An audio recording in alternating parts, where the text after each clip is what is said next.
ఇగో ఇది చాలా ఇంపార్టెంట్. ఇది అసలు యాక్చువల్గా నాకు కూడా వచ్చింది ఇగో మెసేజ్ వస్తే మా మిత్రుడికి చెప్తే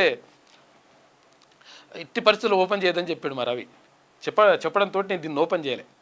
ఓపెన్ చేస్తే కథమే ఇక అవుట్. మీ ఖాతాలో ఉన్న పైసలు కథము, మీ వాట్సాప్ బీట్సాప్ మొత్తం హ్యాక్ చేసేసి మొత్తం కథం చేసి పడేస్తున్నట్టు ఈ లంగా కొడుకులు.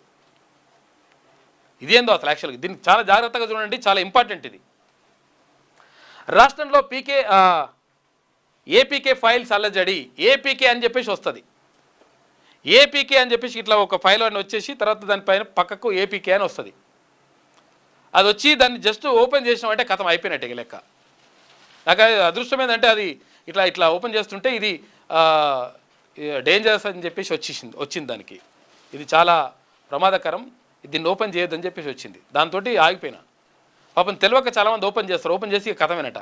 వీళ్ళే కాదు, మంత్రులే చేస్తున్నాడు. ఇప్పుడు ఈ ఏపీకే ఫైల్స్ తోటి మంత్రులై తర్వాత ఎమ్మెల్యేలై వాళ్ళ పని కూడా చేసిరట. జర్నలిస్టులై కూడా ఉన్న పైసలు కథం చేసిండ్రు.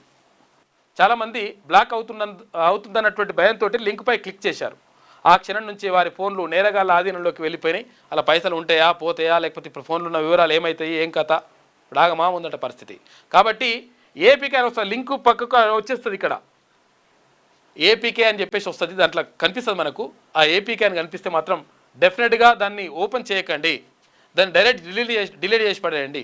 అయితే ఒకసారి నేను కూడా ఏం చేసిన అంటే, నేను ఒకవేళ నాకు వచ్చింది, అది వచ్చినప్పుడు జస్ట్ ఇట్లా స్క్రీన్ షాట్ తీద్దామని చెప్పేసి చూసిన.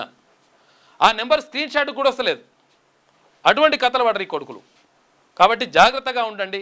సైబర్ నేరగాళ్ళు మన బ్యాంకుల్లో ఉన్నటువంటి డబ్బులన్నీ కూడా కథం చేసే కార్యక్రమం పెట్టుకున్నారు. అదే కాదు, ఇప్పుడు వాట్సాప్లో ఉన్నటువంటి వివరాలన్నీ కూడా తీసుకుంటారట. కాబట్టి జాగ్రత్తగా ఉండండి దీంతో.